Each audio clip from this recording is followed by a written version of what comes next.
제가 컨디션이 안 좋아요. 오늘 아침에 조금 일찍 일어났는데 커피를 많이 마시고 바카스도 3병이나 먹었는데 그래서 좀 기운이 없어 보이는 거를 양해를 부탁드립니다. 자, 여러분 중에는 이제 조현병과 관련이 있는 분이 있으시기도 하고 또 덜어는 귀신 들림과 관련이 있기도 하지만 아마 거의 대부분은 조현병과 귀신 들림과 관계가 없을 겁니다. 그만큼 이 특성들은 흔한 특성은 아니고 매우 드문 특성인데 여러분들한테는 어떤 의미가 있을까 이런 생각을 하면서 오늘 준비해 왔습니다. 물론 주변에 이러한 문제가 아주 직접적으로 있는 분들한테는 오늘 굉장히 큰 도움이 될 수 있겠지만은 전혀 무관하더라도 여러분의 신앙과 비교하여서 오늘의 시간이 도움이 되고자 제가 내용을 좀 추려봤습니다. 여러분들이 페이지를 한 장씩 가지고 계시죠? 그래서 제가 슬라이드 보여드리기 전에 그 성경 말씀에 대해서 먼저 간단히 설명하고 그 다음에 슬라이드를 좀 같이 보면서 이야기를 하도록 하겠습니다. 사무엘상 21장 10절에서 15절에는 다윗이 나오는데요. 다윗이 이제 사울왕한테 쫓기잖아요. 그래서 어느 성에 갔는데 그 성에서는 다윗을 알아봤어요. 이 사람 훌륭한 장군이라고. 사울보다도 훨씬 위대한 장군이라고. 도망 다니고 있는 신세인데 알아보면 좀 오히려 곤란한데 막 칭송을 하는 거예요. 그러니까 다윗이 큰일 났다. 이러다가는 사울왕이 쫓아와가지고 나를 죽이겠구나라고 생각해서 뭘 했죠? 침을 지리지 흘리면서 이렇게. 그랬더니 그 성의 주인이 요 말씀, 내게 미치광이가 부족하여서 너희가 이자를 데려다가 내 앞에서 미친 짓을 하게 하느냐. 그러니까 우리 성에도 미친 사람이 있는데 굳이 죄를 하나 더 들어와가지고 여기 하나 추가요 할 이유가 뭐가 있느냐. 빨리 내보내라 그래가지고 다윗을 내보내죠. 아니 이 사람 훌륭한 장군인 줄 알았더니 미쳤네. 그래가지고 내보냈단 말이에요. 그래서 아유 휴 살았다 그러고 도망갑니다. 별 내용 아닌 것 같은데 이게 뭐가 중요하냐면요. 그 옛날에도 미친 사람이 많았다 이겁니다. 성경 고전에서 가장 오래된 어떤 문헌이라고 따질 때 그렇게 이상하다고 생각하는 사람들이 옛날부터도 많았다는 거예요.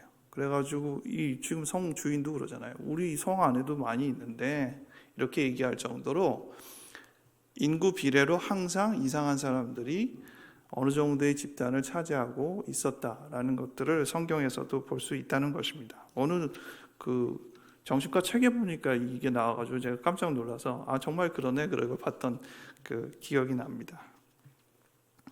아마 귀신 들림에 대한 얘기를 하면은 누가복음 8장 이 말씀이 아마 대표적으로 나올 거라고 생각하고 아마 오늘 제가 이 말씀을 전할 때 성경 본문도 이걸로 정하는 게 더 적절하지 않을까라는 생각이 들 정도로 예수님께서 귀신을 쫓아낸 사건에 대한 기록이 누가복음 8장에 있습니다. 근데 이 말씀 때문에 사실 조금 너무 많은 극단적인 오해가 생기는데 이런 겁니다. 귀신이 들린 존재면 귀신만 나가면 멀쩡해진다라는 생각이에요. 근데 다 그렇지 않습니다. 이게 아주 특이한 사건이에요.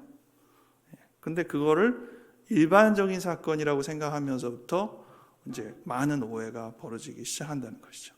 예수님이 행하신 일들은 예수님이 메시아임을 증명하는 매우 독특한 그런 사건입니다. 그렇기 때문에 웬만한 그런 기적과 그런 것이 비슷하지가 않아요.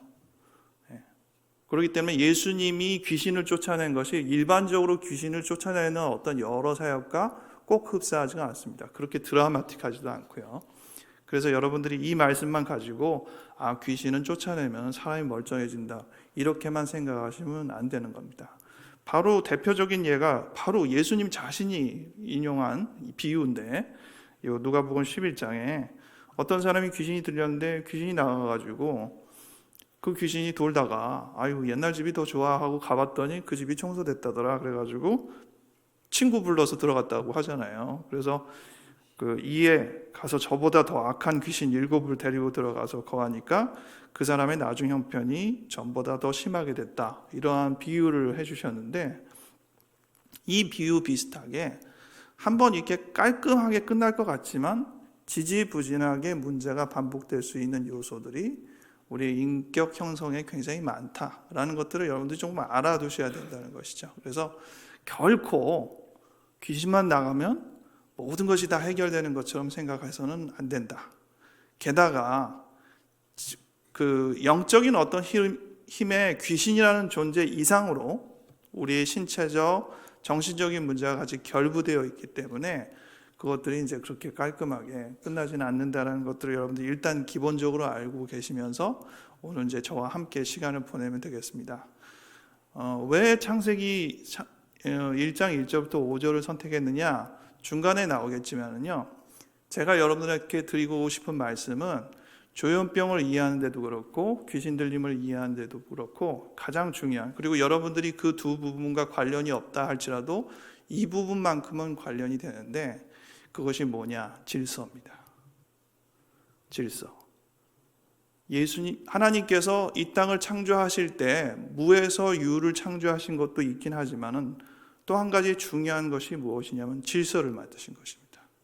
빛과 어둠을 나누시고 위의 물과 아래 물을 나누시고 묻을 한 곳으로 모으시고 질서를 만드시는 것이 매우 중요한 것이죠. 그래서 질서를 만들기 전 단계는 케이오스, 혼돈과 공허가 있는 그러한 상태인 것입니다. 하지만 혼돈과 공허의 상태는 나쁜 상태가 아니라 아직 질서가 없는 상태라는 것이죠. 거기에 하나님께서 질서를 부여함으로 우리가 맞이하는 기쁨이 되는 것입니다. 마찬가지로 우리 인간도요, 딱 태어났을 때 말짱한 듯 하지만 사실 말도 잘 못하잖아요. 어린아이들. 질서가 아직은 없습니다. 그런데 우리가 살면서 가족들이 계속 질서를 부여하죠. 엄마 해봐, 엄마 해봐 해가지고 애가 엄마 따라하면 어이구 잘했다 이러잖아요. 그게 질서를 부여하는 겁니다. 자기가 갖고 있는 아직 혼동된 언어 속에서 엄마라는 단어의 표현으로 그의 의식을 전달할 수 있도록 배우는 겁니다. 한국 사람이나 그렇게 배우지 외국 사람이면 어떻게 배우겠어요? 마음이 이렇게 배울 거 아니겠어요? 그러니까 이게 질서가 중요한 것입니다. 우리가 어떠한 질서를 부여하느냐에 따라서 그의 인격 형성이 다르다는 것이죠. 신앙도 마찬가지입니다. 백지와 같은 우리의 존재에서 그 안에 어떠한 초석을 놓고 신앙이 올려지느냐에 따라서 신앙도 달라지는 것이죠. 그래서 믿음은 신앙의 뿌리라고 하잖아요. 그러면 믿음이 신앙의 뿌리라고 하면 인격 형성에서의 뿌리는 언제일까? 그게 오늘 배우는 내용 중에 가장 핵심이 되는 바로 태어나면서 1세까지의 과정이 인간의 뿌리입니다. 그 내용에 대해서 저와 함께 얘기하면은 오늘 제가 얘기하는 조현병이랑 귀신 들림이 왜 이 얘기 속에서 통용되는지를 알고 그래서 창세기 1장 말씀을 같이 이야기했구나라는 걸 여러분들이 충분히 알 거라고 생각을 합니다. 자, 그럼 한번 슬라이드를 보면서 내용을 진행을 해보겠습니다. 조현병이라는 명칭을 익숙한 분도 있지만 대부분 조금 생소하시긴 할 거예요. 예전 용어는 정신분열병이라고 했었죠. 같은 이름입니다. 개념이 똑같고요. 다만 이름만 바뀌었을 뿐입니다. 그렇게 이름이 바뀐 병으로 여러분들 기억하시는 병 몇 개 있으세요? 혹시 나병, 옛날엔 문둥병 이런 표현 아주 안 좋게 생각했잖아요. 그러니까 이 병명을 너무 부정적으로 붙인다 그래서 요즘은 한센병이라고 붙입니다. 그렇게 부르는 것들은 그 병에 붙여있는 나쁜 이미지를 없애기 위해서 그렇죠. 마찬가지로 정신분열병, 사실 나쁜 표현은 아니에요. 그리고 영어로 원래 정신분열병, 지금 미국에서 쓰고 있는 스키조프레니아라는 뜻이 그야말로 정신분열이라는 단어가 똑같아요. 그러니까 번역상으로도 문제는 없어요. 근데 정신분열병 하면 사람이 완전히 분열돼가지고 정신이 하나도 없는 사람처럼 개념화되니까 개념도 안 좋고, 게다가 정신분열병에 대한 이미지가 너무 안 좋아가지고 사람들이 정신분열병에 대한 어떤 편견이 너무 많은 거죠. 그래서 여러 이름을 찾다가 국어학자한테 도움을 빌어가지고 조현병이라는 그 용어를 구했습니다. 우리 고대 문헌에 보니까 한문으로 돼 있긴 하지만 조현이라는 단어가 있는데 이게 멋지다라고 해서 고른 거예요. 저도 이 단어 붙인 게 참 아주 멋지다라고 생각을 합니다. 조현병에서 조현이라는 뜻은요, 오늘 우리 찬양팀에서도 연주를 잘 해주셨는데 기타를 줄을 맞춰야 되죠. 피아노랑 기타랑 줄이 안 맞으면 어떻겠어요? 소리가 굉장히 우리한테 거북하게 들릴 거잖아요. 튜닝이라고 그러죠. 줄을 맞춘다고 그러잖아요. 튜닝한다라는 것이 우리 옛날 말로 조현입니다. 현, 줄을 맞춘다는 뜻이에요. 그래서 조현하면은 줄을 잘 맞추는 거예요. 그러니까 줄을 잘 맞춰야 할 병이라는 거죠. 사실 조현병은 줄을 잘 맞추지 못한 병입니다. 그래서 조현병이라는 용어에는 옛날에는 뭐 저렇게 이제 에밀 크레펠린이 여러 용어도 붙이고 뭐 특히 이제 브로일러라는 사람이 정신분열병이라는 용어를 처음 붙인 사람이긴 한데 이런 개념 넘어가고 일본에서는 통합실조증이라고 불러요. 조현병이랑 똑같은 의미인 거예요. 같은 병인데 질서가 깨졌다 이런 뜻이죠. 통합이 깨졌다 이런 뜻입니다. 근데 우리나라 말은 조현, 줄을 맞춰야 한다. 병명 중에 이렇게 가야 한다라는 병명은 없어요.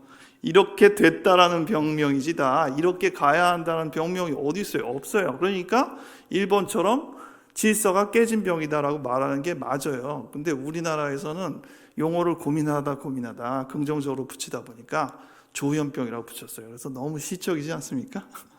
이름은 참 멋져졌어요. 그래서 조현병은 그런 의미이기 때문에 우리에게 한결 조금 다가가기가 쉬운 병명이 되기는 했습니다.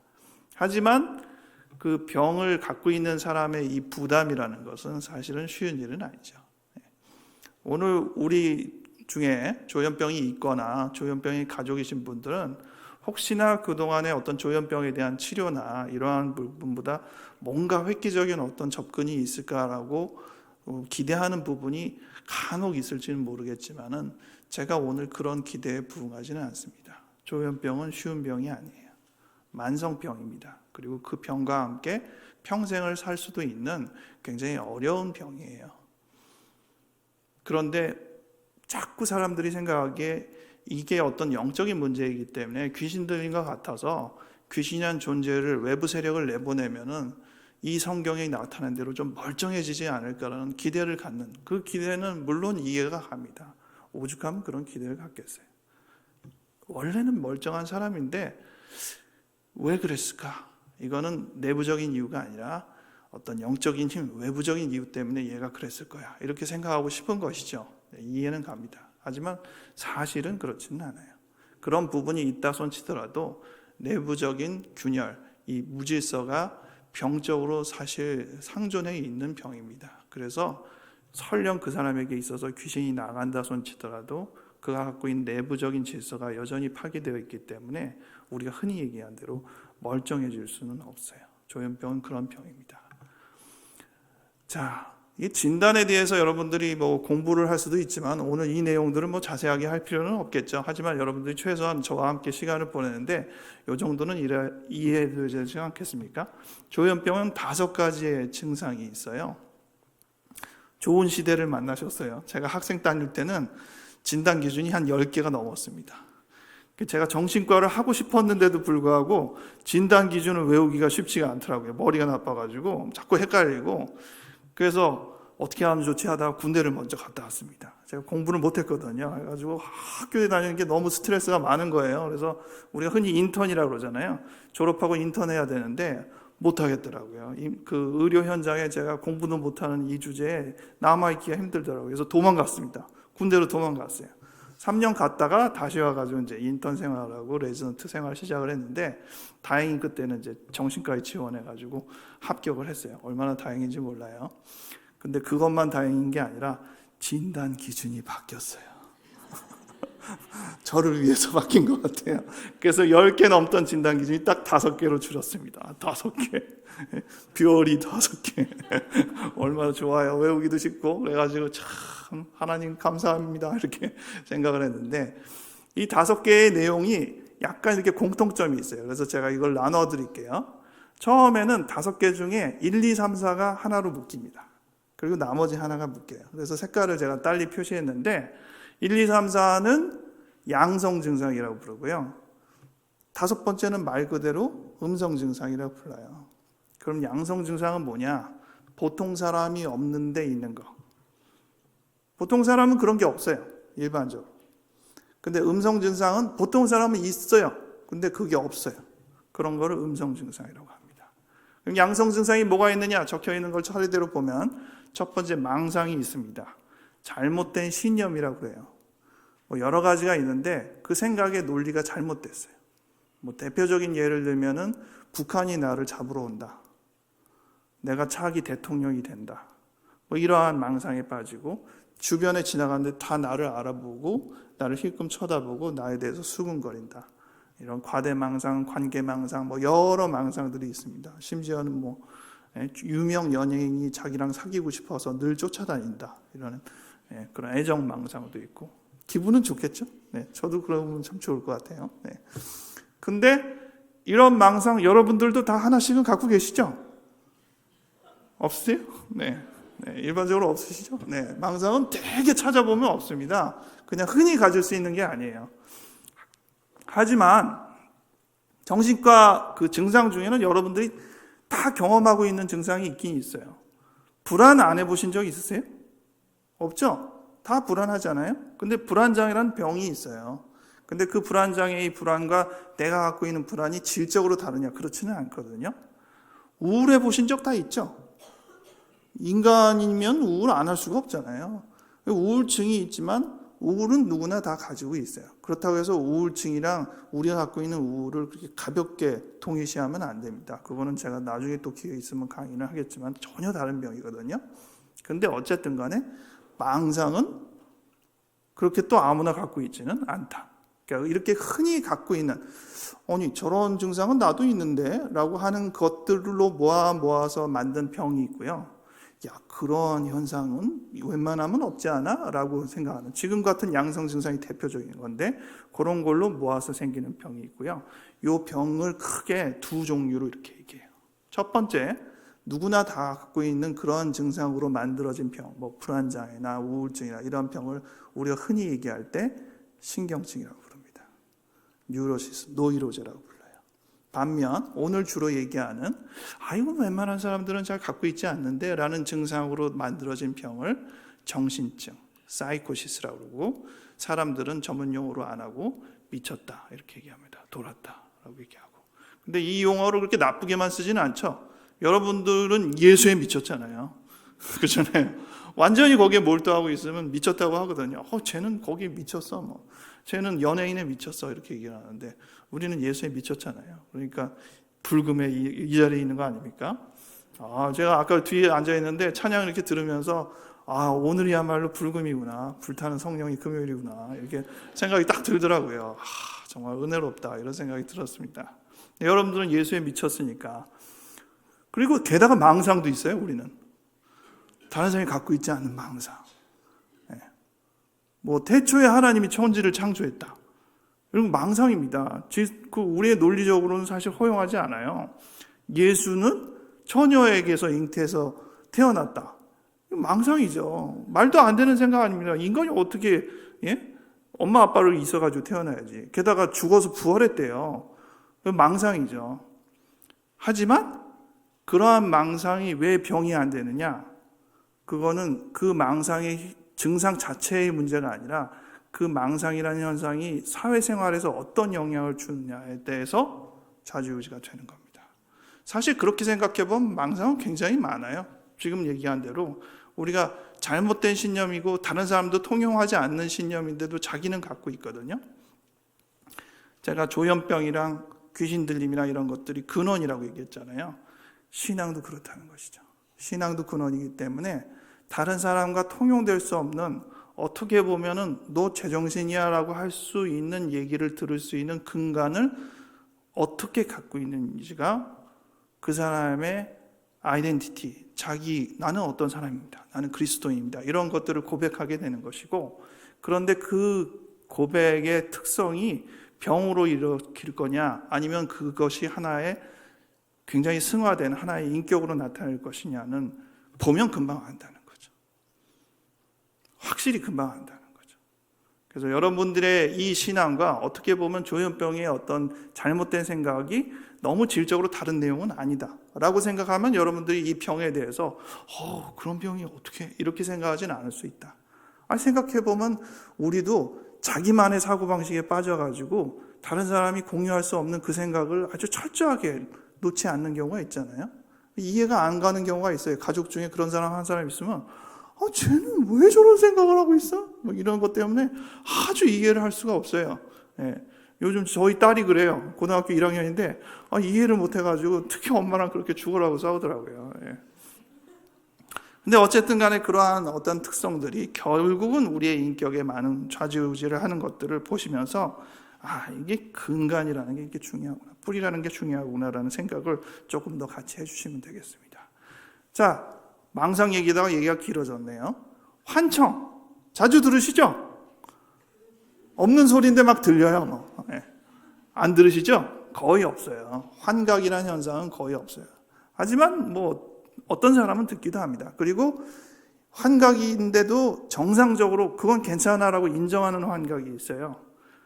막 이렇게 피곤하고 졸리고 막 해롱해롱 할 때 들리면 그건 멀쩡한 거예요. 그래서 이제 잠 들려고 할 때 소리가 이렇게 들리는 사람이 있어요. 그리고 잠 깨려고 할 때 이렇게 들리는 거나 이러는 경우가 있거든요. 그런 경우에는 그렇게 크게 병적으로 취급하지는 않습니다. 왜냐하면 자기 스스로도 정신이 오락가락 하거든요. 그러니까 그럴 때는 그럴 수 있다는 거예요. 근데 명료해요. 생각이 아주 뚜렷해요. 근데 막 소리가 들려요. 너 지금 뭐 하고 있니? 이렇게 소리가 들리고. 소리가 들리면 어떻게 할 것 같아요? 여러분들 같으면 어떻게 하겠어요? 난데없이 무슨 소리가 들리는데 어디에서 나누지도 않는 소리가 들리는 것 같아요. 그러면 여러분 같으면 어떻게 하겠어요? 뭐야? 이상하다. 이게 정상 반응 아니에요? 그죠? 그게 들리는데 주여 니시오니까 이러는 사람 없죠? 당연히 우리가 멀쩡한 생각을 갖고 있다면은 비현실적인 어떤 감각이 들어오면 이상하다라고 생각하는 게 맞아요. 이 병에 걸린 사람도 처음에는 그렇게 출발합니다. 이상하다? 이렇게 생각해요. 그런데 거기서부터 갈림길이 생깁니다. 병이 생길 사람이 있고 안 생길 사람이 있어요. 병이 안 생길 사람은 그 환경에 오래 놓여 있으면 이상하다가 아니라 나중에 심지어 나 큰일 났어, 나 미쳤나 봐, 나 좀 어떻게 좀 해줘, 나 병원에 좀 데려가줘, 이렇게 얘기할 정도로 자기가 자기 스스로를 이상하다고 취급을 해요. 비현실적인 환경에 놓여 있는 내 자신이 이상하다 이렇게 생각을 합니다.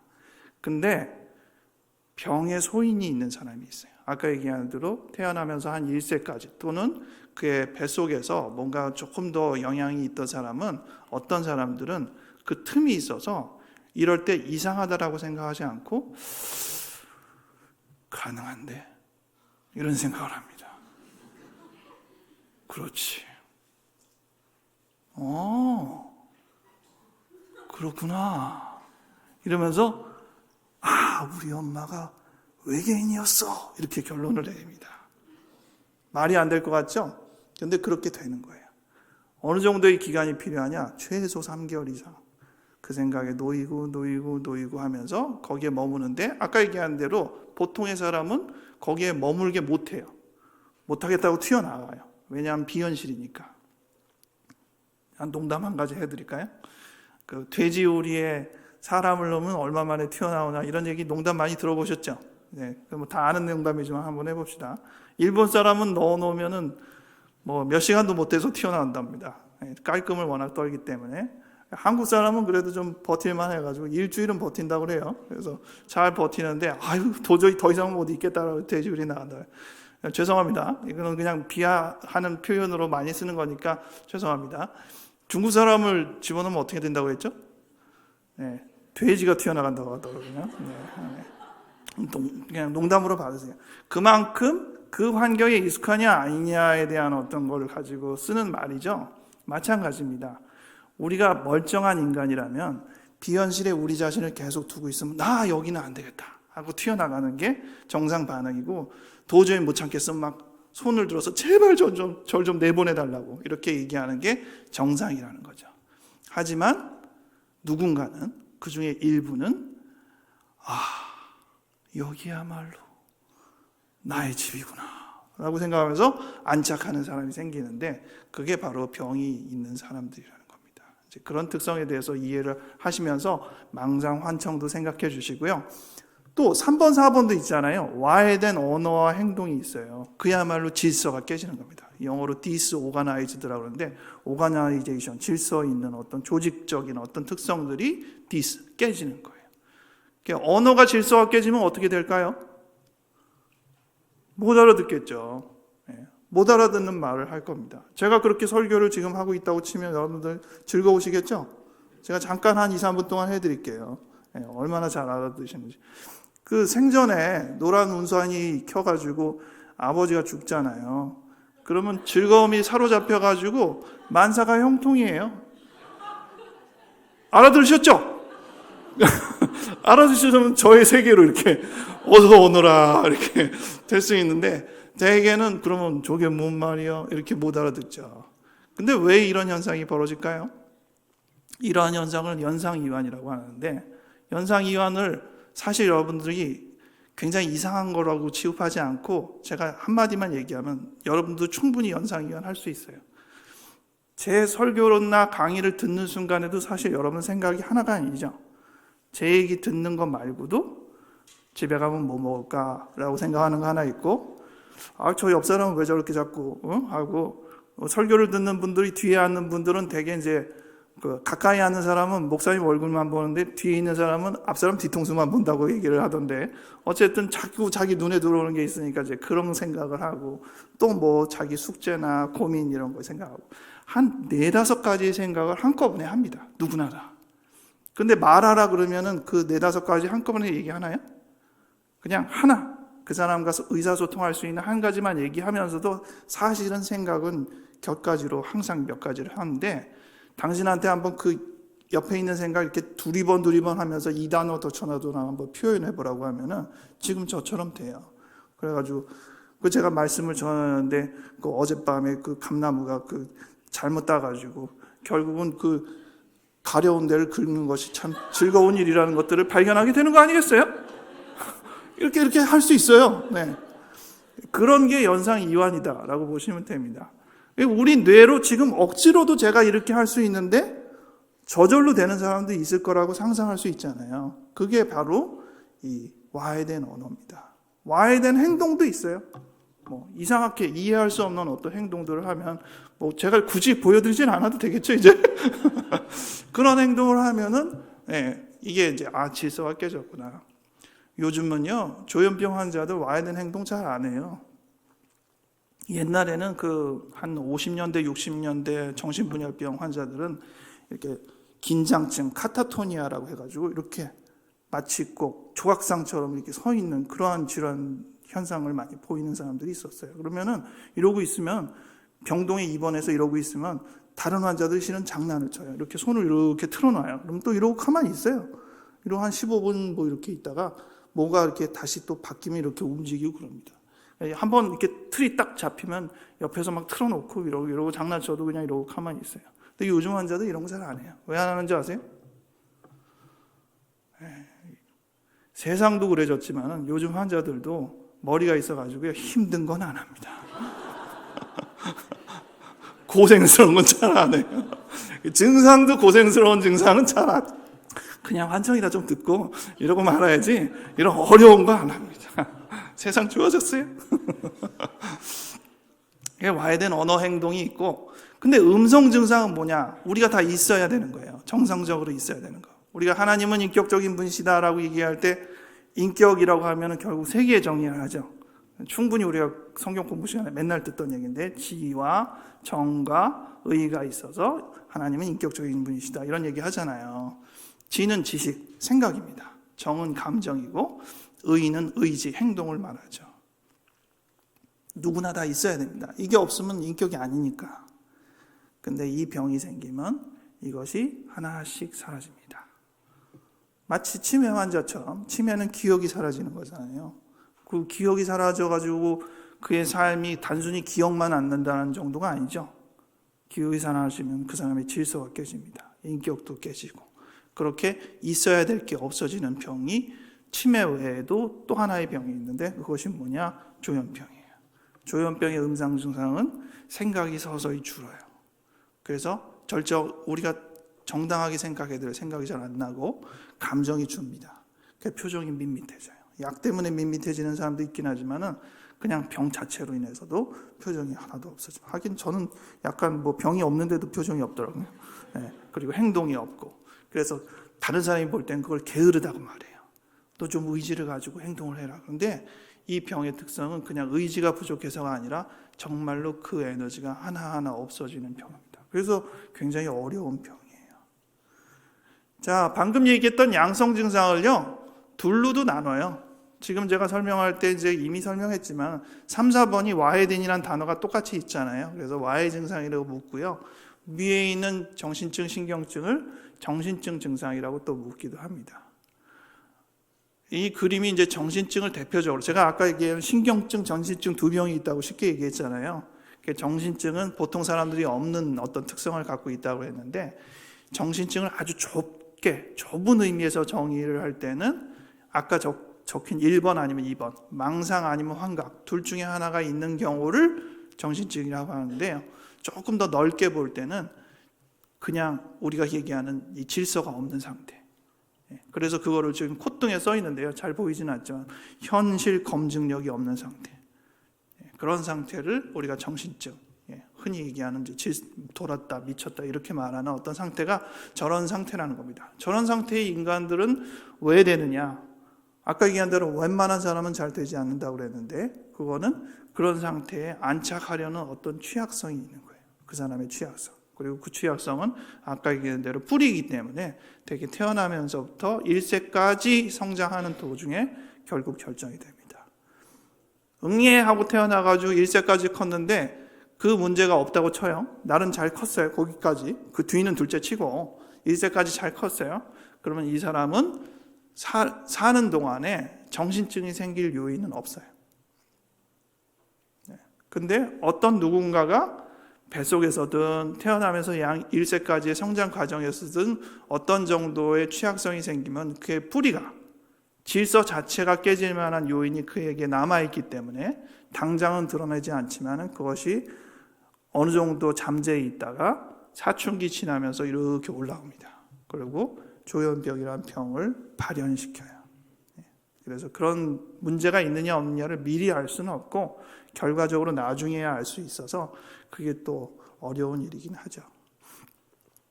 자, 그래서 아까 얘기한 대로 오랫동안 그 자리에 머문 다음에 병이 생긴다고 했잖아요. 그러니까 저 그림대로라면 저 정신증 빨간색으로 되어 있는 아주 분명하게 병이 드러난, 아까 5개 진단 기준, 망상, 환각 이런 거 하나하나 따지지 않더라도 그런 분명한 현상이 드러나기 전 단계에 약간 초기 증상처럼 나타나는 애매한 현상이 있습니다. 그 애매한 현상을 제가 붙이기에는 현실 검증력 이상이라고 썼는데, 대표적으로 여러분들이 3개를 좀 제가 설명해 드리려고. 이 설명이 왜 중요하느냐? 어떤 사람이 누군가 주변에서 귀신 들렸다고 칩시다. 저 사람 귀신 들렸대, 이렇게 얘기를 합시다. 근데 여러분들은 어떻게 하면 좋겠어요? 오늘 제 강의 들으신 분들은 최소한 이제 앞으로 그런 얘기, 귀신 들렸어? 빨리 축사해가지고 귀신 내쫓아야지 라고만 생각하지 마시고, 그래? 근데 혹시 병도 같이 있는 거 아니야? 이런 생각을 해주셔야 된다는 거죠. 그거 어떻게 알아? 내가 배웠는데 병이 이런 것들 배경 속에서 성장한다더라 라고 얘기하는 게 저거예요. 그래서 아니 갑자기 이상해졌어 라고 얘기하는 사람, 멀쩡하더니 갑자기 이상해졌어.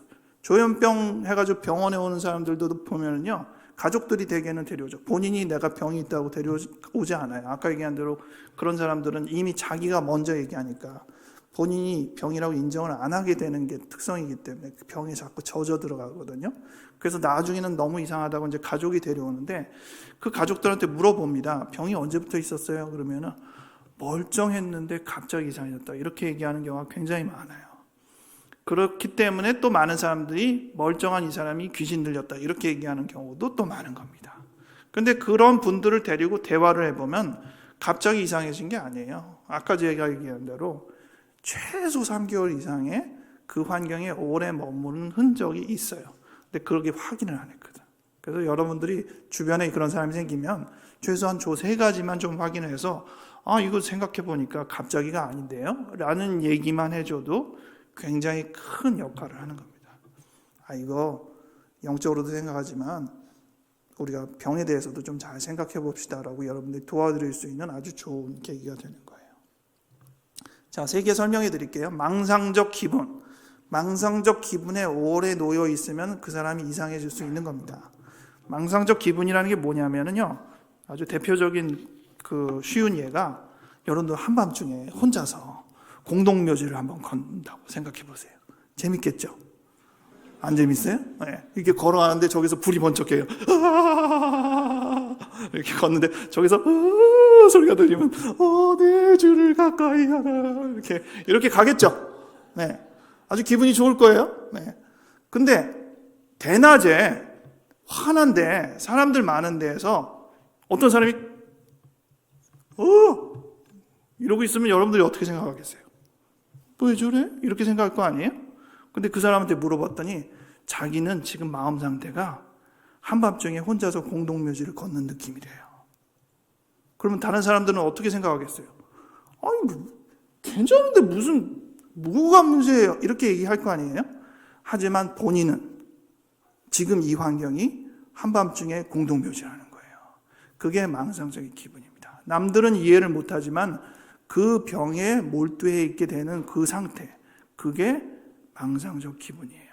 그 상태를 1일, 2일, 3일 지나다가 한 달, 2달, 3달 지나면 아까 얘기했던 북한이 나를 주시하는구나 이런 생각을 하게 될 수밖에 없는 어떤 현상인 거죠.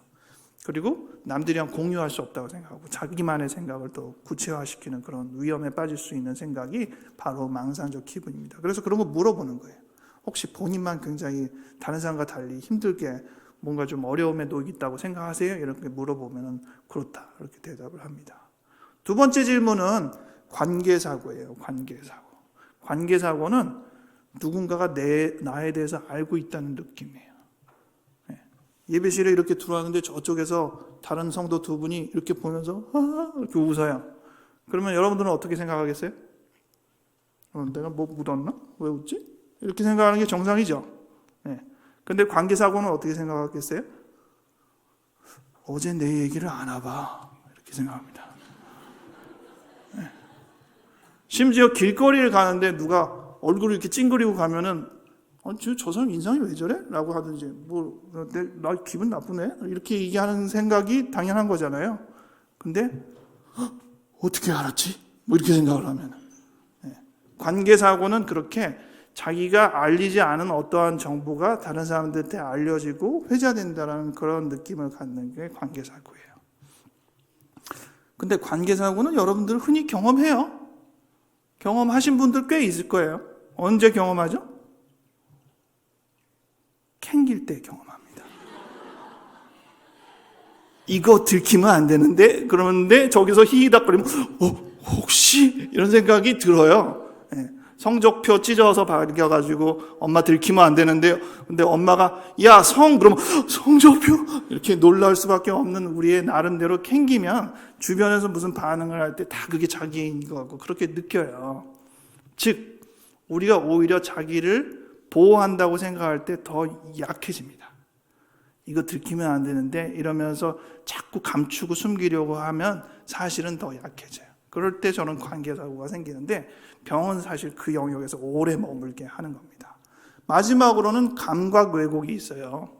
감각 왜곡은 마치 라디오나 TV가 주파수 안 맞아가지고 일그러져서 소리가 좀 이상하게 들리고 화면이 찌그러지는 것처럼 자기가 오감으로 접히는 소리나 이 뭔가 이렇게 화면 이런 느낌이 깨지는 거예요. 그럼 여러분 같으면 어떻게 되겠어요? 전에 한번 감기 들어가지고 제가 감기약 먹고 있으니까 해롱해롱 해가지고 막 저기 있는 쓰레기통이 일로 이렇게 왔다가 갔다가 막 그러더라고요. 너무 이제 머리 열도 나고 이러니까 뇌가 고장이 난 거죠. 그래가지고 잠깐 이 감각이 이상해져가지고 이 거리 감각이 이제 약간 흔들리는 거예요. 재밌더라고요. 그래서 와 저거 봐 쓰레기통이 왔다 갔다 한다 이렇게. 그런데 그런 비슷한 경험을 이 병 안에서도 할 수 있는 거예요. 충분히. 근데 그러면은 아까 얘기한 대로 대부분 그런 경험을 하면 일반적인 사람은 나 이상하구나 이렇게 느낀다고 했잖아요. 근데 병으로 빠질 수 있는 사람은 그걸 어떻게 느끼냐? 이유가 있다 이렇게 느끼는 거죠. 뭔가 이유가 있다. 어머님 목소리가 다른데 뭔가 이유가 있다. 어머니가 사실은 어머니가 아니다 이렇게 느끼는 거예요. 그래서 어머니가 외계인이구나 이렇게 느끼는 거예요.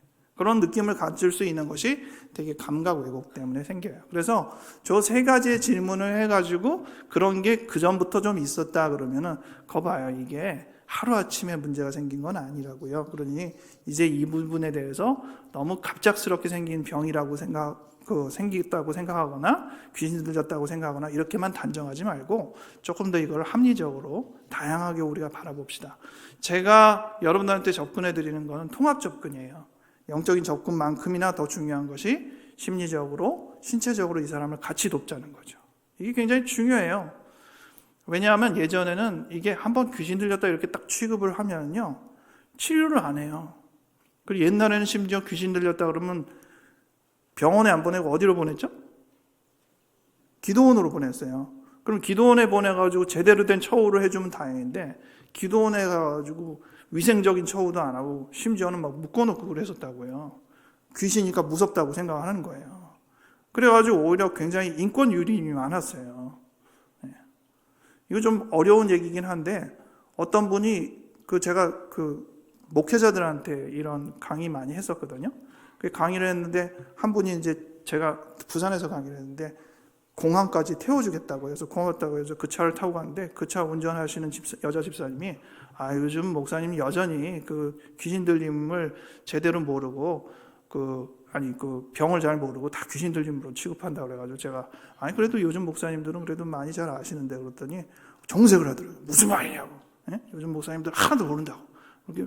그래서 이분이 왜 그러신가? 운전을 태워주시는 건 고마운데 내가 무섭네? 이런 생각을 했죠. 근데 들어보니까 사연이 있었어요. 자기 오빠가 그러한 상태였던 거예요.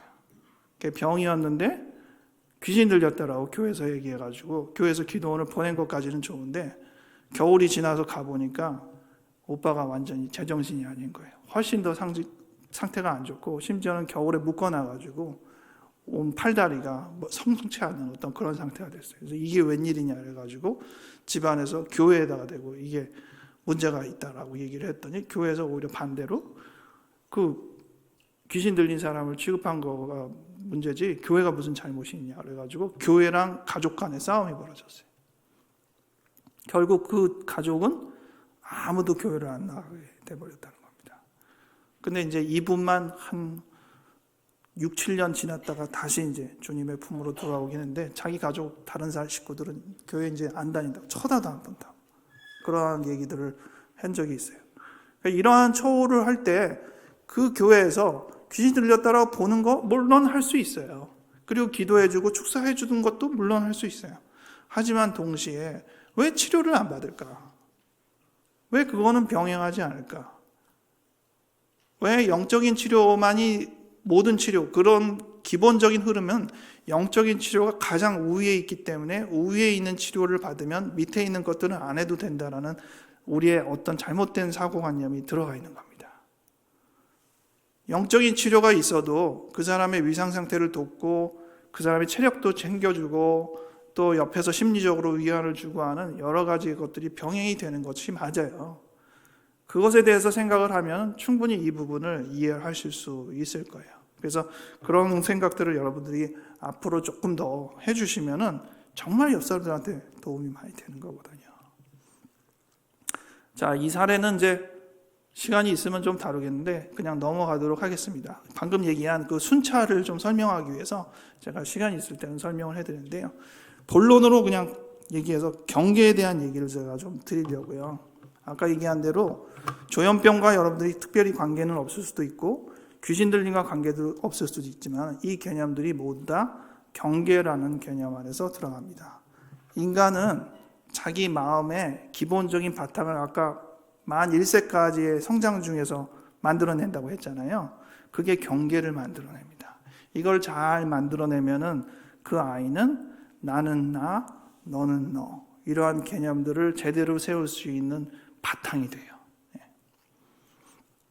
성전을 만든 것은 누가 만들었죠?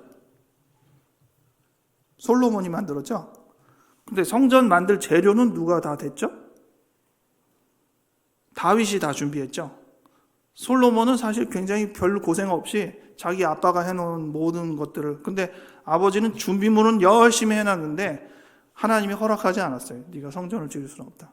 근데 이제 솔로몬 시대에 와가지고 성전을 지었잖아요.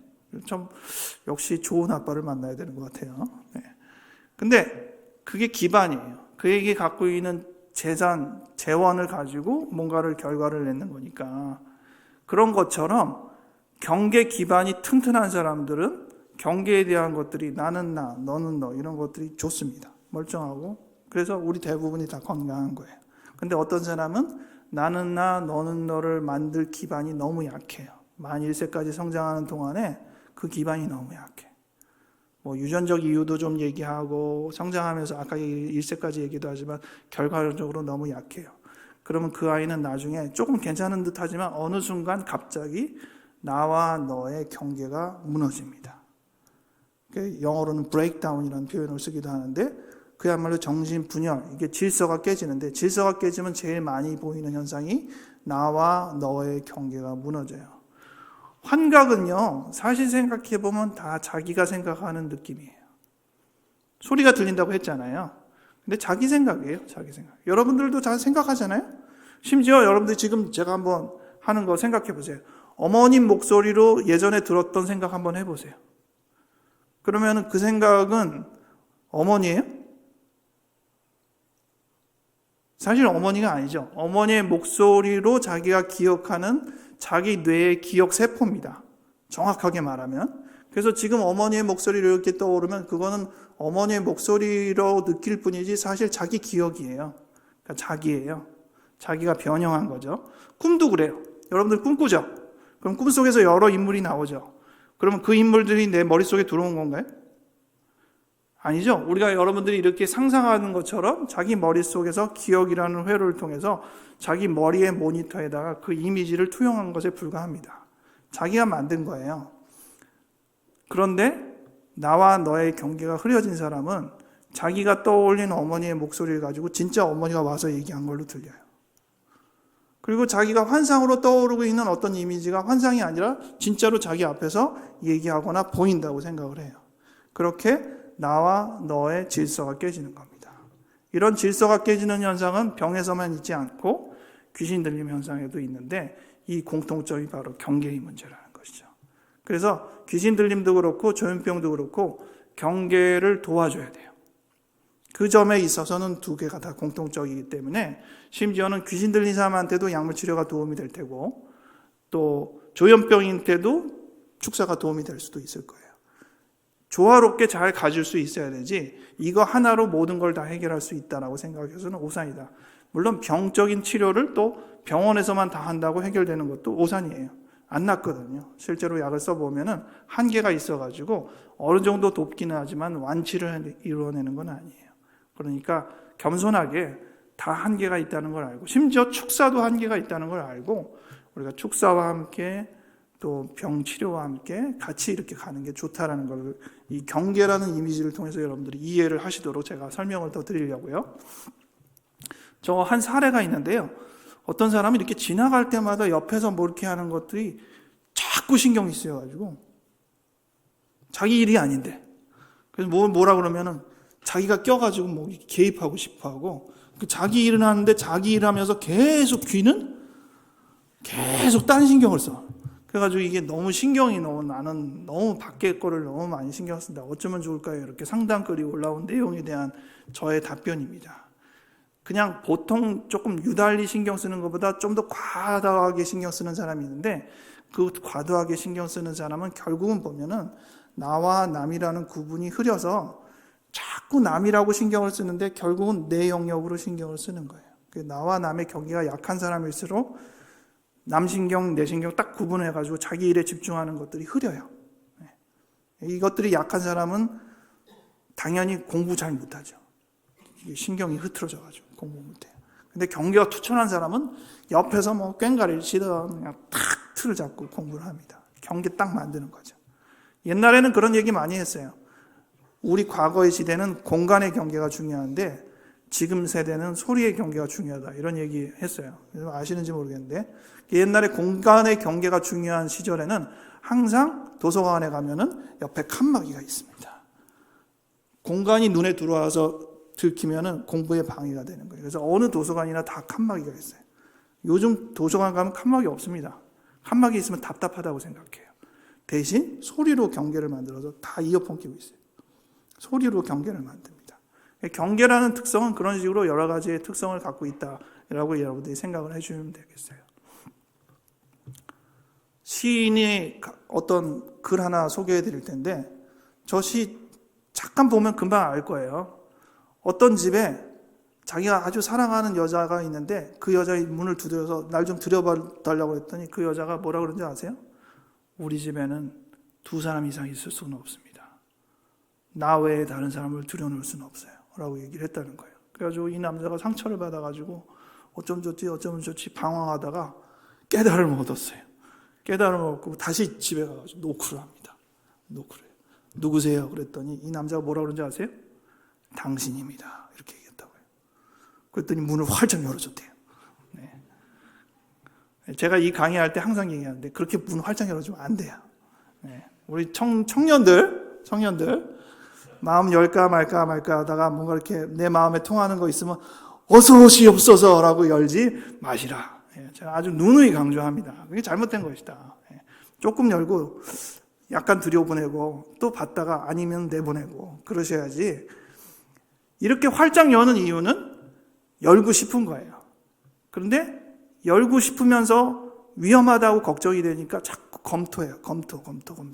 그래서 저렇게 말도 안 되는 누구세요? 그런데 당신입니다. 이런 사람 문 활짝 열어준다니까요.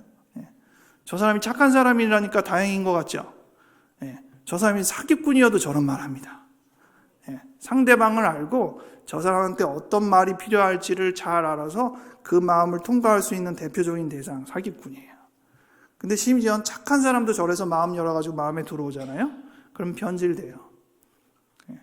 그렇기 때문에 저런 게 좋지 않은데, 어쨌든 저게 결국 뭐냐, 너와 나의 경계가 오히려 뚜렷한 것처럼 강조하고 있으나 사실은 경계가 약한 거죠.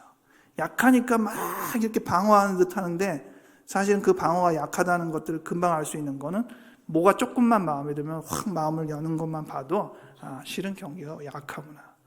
경계가 강한 사람은요, 들쑥날쑥한 거 걱정하지 않아요. 우리 집에 사람 많이 들어와도 나가도 걱정하지 않아요. 오히려 유연합니다.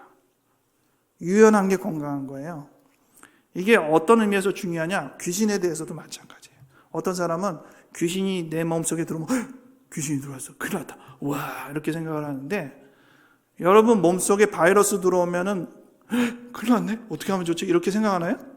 심지어 생각도 안 해요. 그냥 가만히 있으면 우리의 면역 체계가 다 알아가지고 콧물 재채기 이렇게 해가지고 내보내잖아요. 그래서 이거 감기 들렸네 이러고 말잖아요.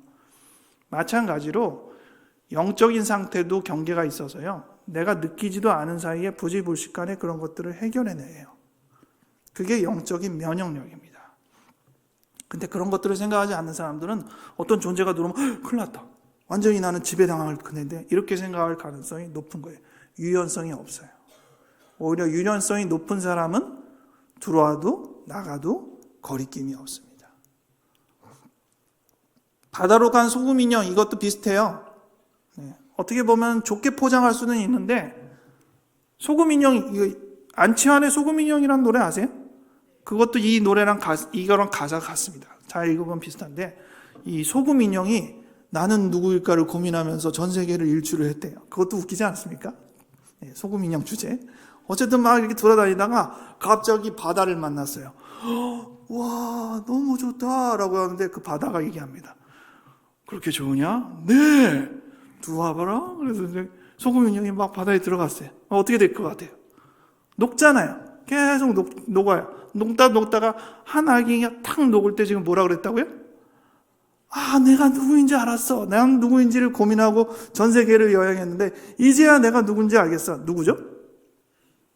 소금 인형인가? 아니, 바다예요, 바다.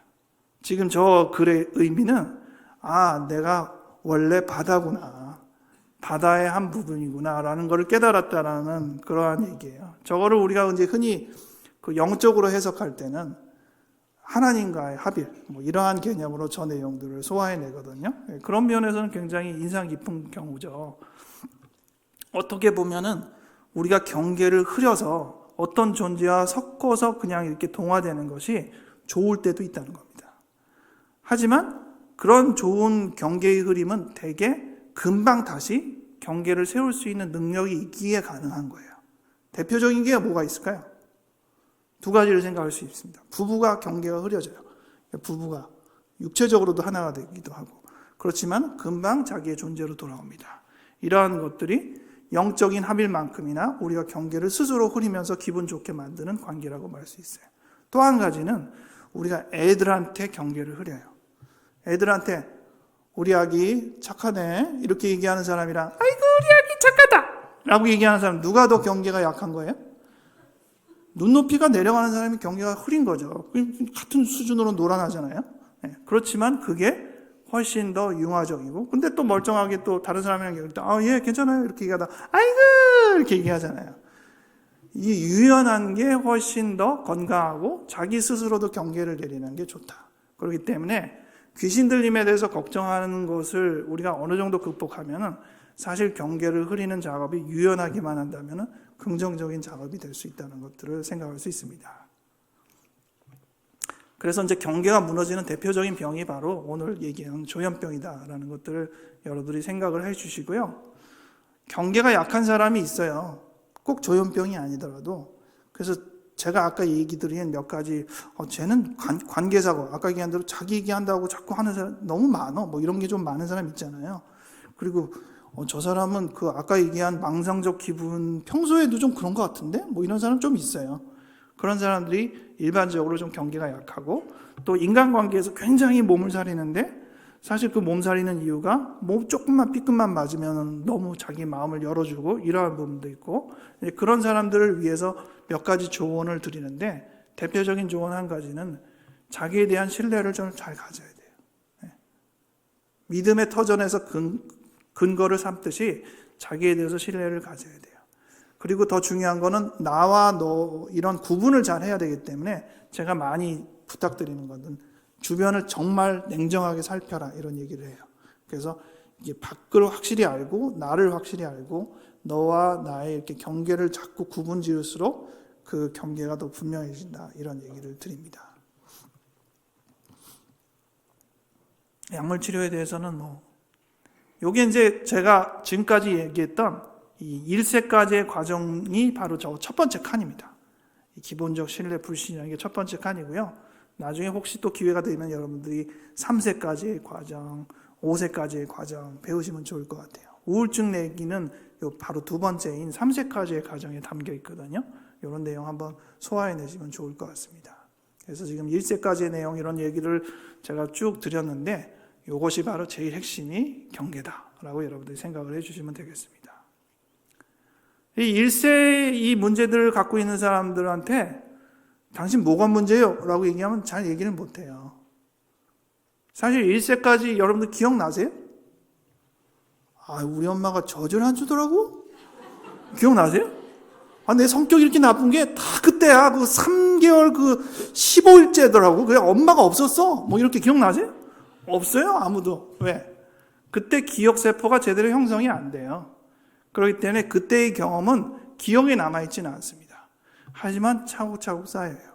그래서 자기가 이러한 문제가 왜 일으키는지를 사실 자기가 잘 몰라요. 그러니까 어서 말을 해. 뭐 때문이야 이렇게 얘기한다고 해서 잘 얘기를 못 하거든요. 근데 우리가 그 나이에 아이를 엄마가 어떻게 키워요? 애한테 물어봐요? 너 뭐가 필요하니? 이렇게 물어보나요? 아니죠. 엄마가 알아서 맞추잖아요. 똥 갈아줘야 되는구나, 재워줘야 되는구나. 마찬가지입니다. 이런 경계가 문제가 생기는 사람, 귀신 들림도 마찬가지고 조현병도 마찬가지고 너 뭐가 문제니? 자꾸 얘기한다고 그 사람이 이거예요 라고 대답을 안 합니다. 읽어줘야 돼요. 그래서 우리가 배워야 되고 이 사람이 뭐가 필요한 걸 알아야 되는 것은 그 사람의 몫이 아니라 읽어주는 치료자의 몫. 그래서 여러분들이 그런 것들을 특별히 더 잘 해보고 싶다라는 사람들은 조금 더 공부하시면 됩니다. 그래서 그런 부분들을 여러분이 소화해내면 되는 거예요. 그래서 귀신 들림과 정신증의 영역을 앞으로는 자꾸 이게 이거냐 저거냐라고 생각하지 않도록, 굉장히 많이 겹치거든요. 그렇기 때문에 비슷한 영역이고 오히려 같이 해야 될 영역이다라고 여러분들이 생각해 주시는 게 훨씬 건강합니다. 방금 얘기했던 것들을 예전에 제가 글을 쓴 게 있는데요. 이런 거 참고하시면 좋을 것 같아요. 이 얘기만 간단히 드리고 이제 시간이 됐으니까 마무리하도록 하겠습니다. 경계가 크게 3개가 있어요. 이건 이제 여러분들이 이렇게 읽어보시면 되지만은 경계가 3개가 있어요. 신체 경계가 있죠. 이게 내 몸인지 남의 몸인지 모르시는 분이 있으세요? 없죠? 신체 경계는 확실해요. 마음에도 경계가 있어요. 그래서 어떤 사람이 이렇게 말을 걸어올 때 가까이서 걸어오면 이렇게 자꾸 피하고 싶은 사람들이 있죠. 그럼 마음의 경계는 어디까지예요? 몸의 경계는 여기라고 분명히 아는데 마음의 경계라는 게 공간이라는 개념이 설정이 어떻게 되나요? 그걸 제일 쉽게 아는 거는 옆에 사람 들어보면 알아요. 어떤 사람은 아주 가까이서 얘기해도 거뜬하거든요. 그럼 마음의 경계가 아주 튼튼한데 마음의 경계가 약한 사람일수록 오히려 상대방을 밉니다. 가까이 있는 게 부담스러워. 왜냐하면 섞이거든요. 그럼 영적 경계는 어디 있을까요? 마음의 경계가 신체적 경계보다 조금 더 흐린 것으로 본 영적 경계는 더 흐려요. 그래서 이게 영적 존재인지 내 존재인지 이런 것들이 더 구분이 잘 안 됩니다. 그러면 존재가 흐리면 흐릴수록 약할까요? 아닙니다. 신체 경계는 분명하기 때문에 그만큼 훨씬 쉽게 약해져요. 금방 상처 있고. 근데 마음의 경계는 조금 더 흐리기 때문에 웬만큼 다쳐도 이게 움직이지 않아요. 간 기능이 좋으니까 간이 웬만큼 다쳐도 현상이 없는 것처럼 별로 드러나지 않습니다. 영적 경계도 마찬가지라서 정말 문제가 터지지 않는 한은 영적인 증상이 일어나지는 않아요. 그렇기 때문에 여러분들이 너무 불필요하게 귀신 들림 이런 거에 대해서 너무 무리하게 걱정하는 것은 바람직하지 않습니다. 그리고 신체 경계를 위해서 여러분들이 하는 건 뭐예요?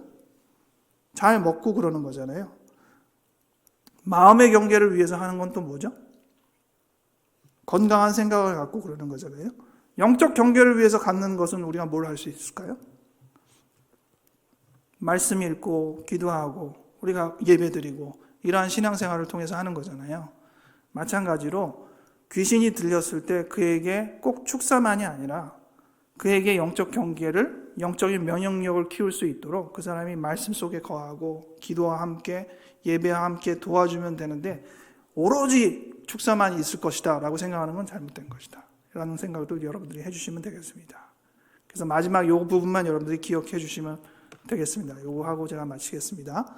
조현병을 비롯한 모든 정신질환은 신체적, 심리적, 사회적, 영적 이 모든 것이 통합적으로 이해를 해야 됩니다. 그리고 문제가 언제부터 어떻게 생겼는지를 아까 얘기한 대로 금방 생긴 게 아니에요. 한 3개월 이전부터 벌써 있거든요. 그래서 그런 부분들을 이해하는 게 중요하고 단순히 이거다 저거다, 뭐 귀신 들림이다, 병이다 이렇게 단순하게 평가하지 않으시고 가급적이면 그 모든 것들을 다 같이 이해해 주시면 좋겠어요.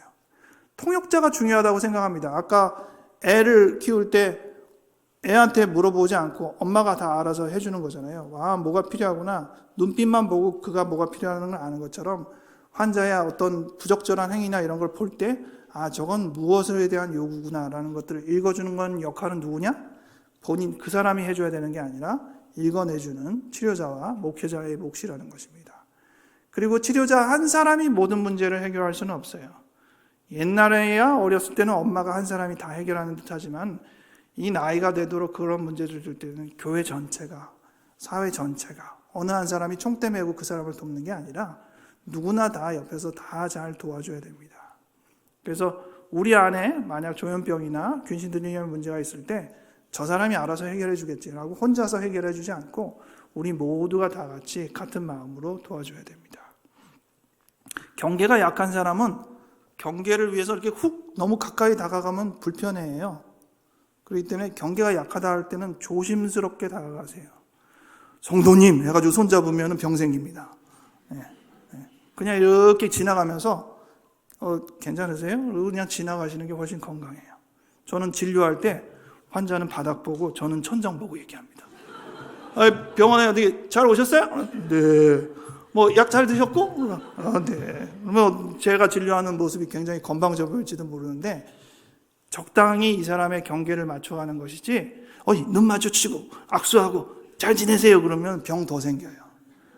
오히려 우리 아래에 머무를 때 여기가 안전하다라는 느낌은 그렇게 뭐 허가해서 사랑해서 그 사람이 안전하다는 느낌이 아니라 내가 내 상태를 뜯어고치지 않고 있어도 그 상태로 충분히 허용되는구나를 느낄 때 세이프티, 안전하다 이렇게 느낍니다.